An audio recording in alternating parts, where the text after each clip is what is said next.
ये पार्टी राजनीतिक लोग हैं, अपने अपने हिसाब से धर्म का अर्थ निकालते हैं और अपने अपने हिसाब से बोलते हैं। तो इस विषय में हम तो कुछ नहीं कह सकते।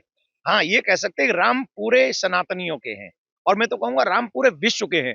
राम ने कभी किसी के साथ अधर्म नहीं किया है। रामा विग्रहवान धर्म, जो राम को जान जाएंगे वो न तो सनातन से नफरत करेंगे, न सनातनियों से नफरत करेंगे और ना ही इस देश की, भारत माता की जय बोलने से उन्हें कोई नफरत होगी। अच्छे दिन है हम लोगों के लिए।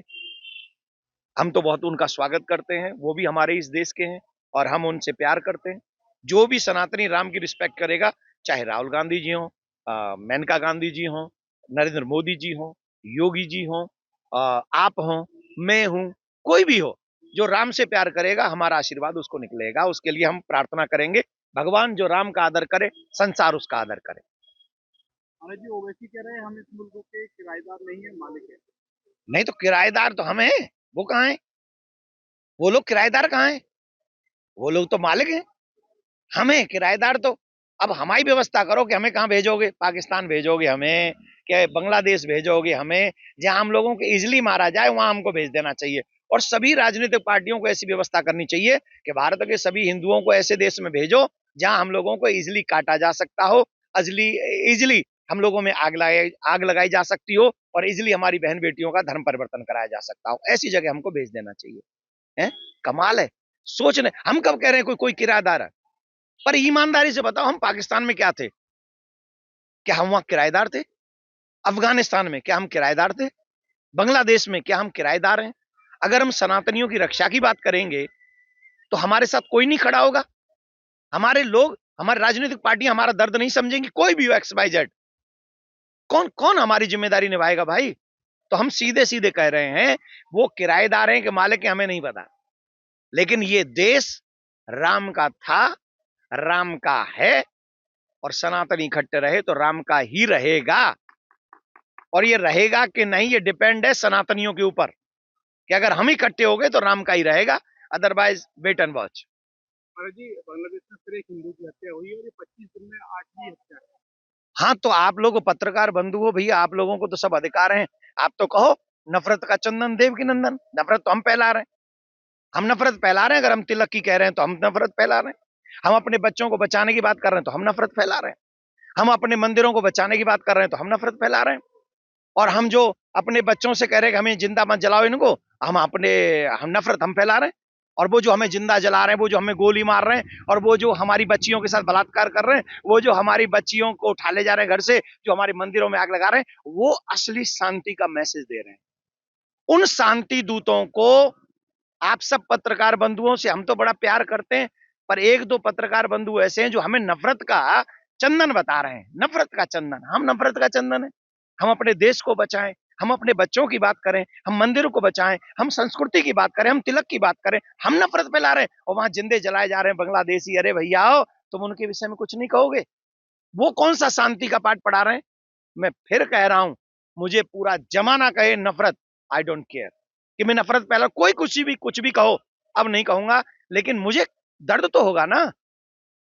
वहां डे बाई डे सनातनी मारे जा रहे हैं और हम लोग अपने मुंह पे टेप लगा के बैठे हुए हैं। और जिन लोगों को, हम जैसों को अगर अच्छी बात कहें तो वो नफरत का चंदन लगता है, लेकिन वो लोग जिंदा जला रहे हैं, उनके लिए उनकी आवाज क्यों नहीं खुलती? वो लोग ये मुहिम क्यों नहीं चलाते? आप पत्रकार बंधु ये मुहिम क्यों नहीं चलाते?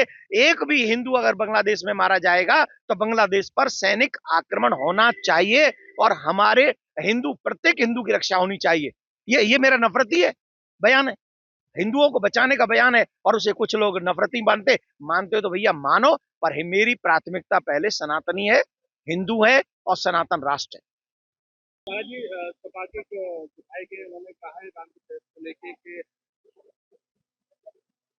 जब 4 जादूगरों की बात पे अगर उन्होंने माता और सीता का प्रसाद कर दिया तो उन्होंने सीधे सीधे राम और सीता पर आरोप लगाया। ये एक राजनीतिक व्यक्ति हैं और इनके ऊपर मैं नहीं बोलना चाहता हूं, क्योंकि इन लोगों को रामायण की थोड़ी सी भी ज्ञान नहीं है। अगर थोड़ा भी ज्ञान होंगे तो राम के विषय में थोड़ी सी जानकारी कर लेंगे तो उन्हें पता चलेगा। राम विग्रहवान धर्म, कुछ भी बोलने से पहले ये सोचना चाहिए कि इससे उनको भी नुकसान है, उनकी पार्टी को भी नुकसान है।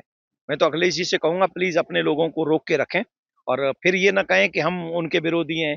हम उनके विरोधी नहीं, हम विचारधारा के विरोधी हैं। जो राम का विरोध करेगा हम क्या बोलेंगे उनको? जानते भी हैं राम जी के विषय में। आप लोग हिंदू हो कि अगर राम के विषय में नहीं समझेंगे, राम 14 वर्ष के लिए वन को गए थे। आप जा सकते हैं क्या अपने माताजी पिताजी कहने से? राम जी ने बानरों के साथ में रह के रावण को जीत लिया। आप जिनके साथ में रह के हो, मतलब क्या बोलूंगा मैं, बोल दूंगा तो फिर बुरा लगता है उनको, गलत बात है भाई। तो मैं नहीं चाहूंगा कि आप ऐसा बयानबाजी करें। रामायण के कम से कम अगर आपको ये ध्यान रहता है कि हमें पराये धर्म के ऊपर टिप्पणी नहीं करनी है, तो आपको ये भी ध्यान रखना चाहिए कि हमें हिंदू धर्म पे भी ऐसी कोई टिप्पणी नहीं करनी चाहिए जिसमें अनेक अनेक सनातनियों की भावना को ठेस पहुंचे। नहीं बोलना चाहिए।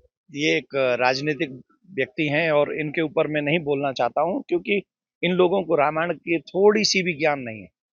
अगर थोड़ा भी ज्ञान होंगे तो राम के विषय में थोड़ी सी जानकारी कर लेंगे तो उन्हें पता चलेगा। राम विग्रहवान धर्म, कुछ भी बोलने से पहले ये सोचना चाहिए कि इससे उनको भी नुकसान है, उनकी पार्टी को भी नुकसान है। मैं तो अखिलेश जी से कहूंगा, प्लीज अपने लोगों को रोक के रखें और फिर ये ना कहें कि हम उनके विरोधी हैं। हम उनके विरोधी नहीं, हम विचारधारा के विरोधी हैं। जो राम का विरोध करेगा हम क्या बोलेंगे उनको? जानते भी हैं राम जी के विषय में। आप लोग हिंदू हो कि अगर राम के विषय में नहीं समझेंगे, राम 14 वर्ष के लिए वन को गए थे। आप जा सकते हैं क्या अपने माताजी पिताजी कहने से?